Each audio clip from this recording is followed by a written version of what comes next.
नमो नमः। हार्दिक अभिनंदन। स्वागत आप सभी का एक बार पुनः है।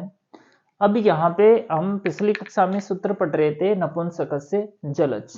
ठीक है, उस सूत्र ने क्या किया, यहाँ पे नुम का आगम किया। किस चीज का यहाँ पे आगम किया था? नुम का आगम। ठीक है, अब यहाँ पे नुम का आगम जब यहाँ पे किया गया तो प्रश्न ये उठा कि भाई नुम का आगम हम कर तो देंगे, लेकिन नुम का आगम होगा कहां पर? शुरू में होगा या बीच में होगा या फिर अंत में होगा? ठीक है, ये शंका उठी, ये प्रश्न उठा कि भाई नुम का आगम कहां होगा। ठीक है, तो यहाँ पे नुम कहां आगम कहां पे होना चाहिए, उसके लिए आज जो सूत्र है हमारा वो है सूत्र मिदचो अंत्यात पर है। ये सूत्र का काम कुछ नहीं है, ये सूत्र सिर्फ हमें इतना बताएगा कि नुम का आगम कहां होना चाहिए। इस चीज की हमें ये सूत्र जानकारी यहां पर देगा।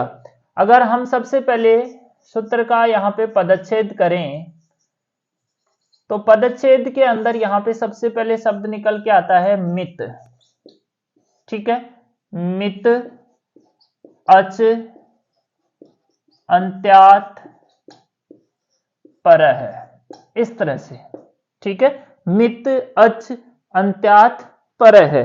ठीक है, सूत्र से ही समझ में आ जाएगा। अगर हम यहाँ पे समझने की कोशिश करें तो सूत्र के पदच्छेद से हमें समझ में आ रहा है कि नुम का आगम कहां होना चाहिए। सबसे पहले यहाँ पे एक शब्द आया है मित। इस शब्द को हमें समझना आवश्यक है। मित, अगर मित समझ में नहीं आया तो हमें कुछ समझ में यहाँ पर नहीं आने वाला है। इसके लिए हम समझे कि मित क्या होता है। ठीक है, कई सारे शब्द पहले हमने सीखे थे, जैसे कि हमने कित सीखा था, ठीक है, टित सीखा था और हमने नित भी सीखा था।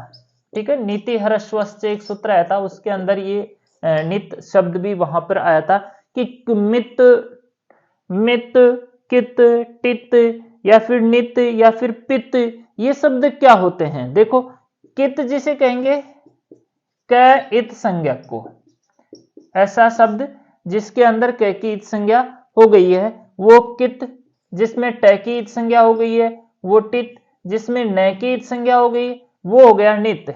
ठीक है, यहाँ पे उसी प्रकार से जिसमें मैं की इत संज्ञा हो गई है उसको हम क्या कहेंगे? मित। उसको हम क्या कहेंगे? मित।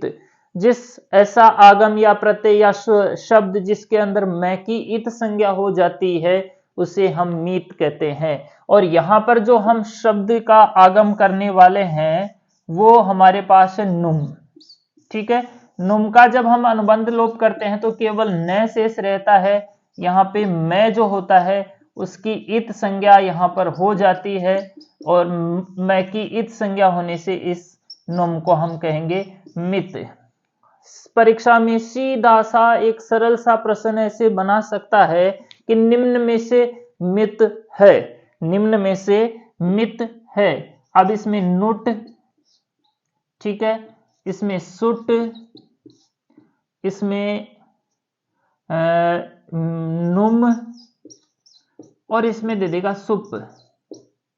ऐसे चार ऑप्शन आसानी से दे सकता है, नुट, शुट, नुम और सुप। और पूछ ले कि निम्न में से मित कौन सा है, तो यहाँ पे सीधा सा है जिसमें मैं की इत संज्ञा हो जाती है वो मित कहलाता है, जिसमें ट की इत संज्ञा हो जाती है वो टित कहलाता है, जिसमें ट की इत संज्ञा हो जाती है वो टित और जिसमें प की इत संज्ञा हो जाती है वो पित कहलाता है।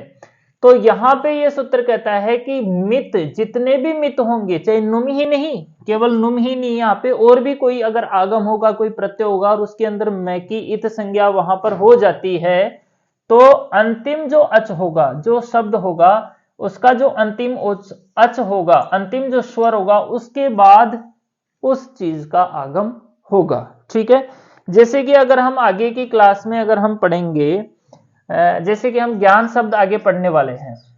ठीक है, ज्ञान शब्द से हम जस प्रत्यय कर देंगे और जस ससोह से हम इसको सी आदेश कर देंगे। स की इत संज्ञा यहां पर हो करके ज्ञान प्लस सी, ज्ञान प्लस ई यहां पर शेष रहेगा, सर्वनाम स्थान संज्ञा हो जाएगी।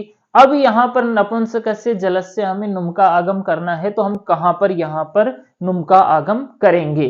ठीक है, इसी को आधारित करते हुए ये सूत्र यहां पे बताया गया है कि जो अंतिम अच होगा, जैसे कि ज्ञान शब्द का अंतिम अच कौन सा है, न के अंदर मिला हुआ अ, तो ये जो अंतिम अच होगा उसके बाद नुम का आगम यहां पर होगा और हमारी स्थिति कुछ ऐसी होगी, ज्ञान प्लस न प्लस ई, ऐसे। ठीक है, तो ये सूत्र ऐसा बताता है कि नुम का आगम हमें कहां पे करना है। ठीक है, अचाम मध्य यो अंते, अचाम मध्य यो अंते, स्वरों में जो अंतिम है।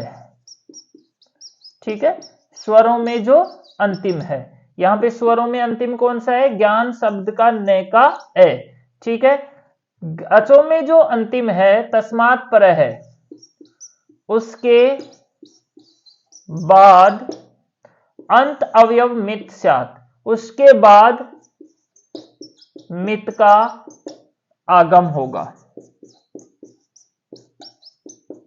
उसके जस्ट बाद मित का यहां पर आगम होने वाला है कि मित का आगम मतलब नुम का आगम वहां पर होगा, अंतिम अच के जस्ट बाद वहां पर नुम का आगम होगा। ठीक है, तो ये सूत्र था मिदचो अंत्यात् पर है। और आज की क्लास में हमने सीखा कि नुम का आगम हम कहां पे करेंगे। थैंक्स, धन्यवाद।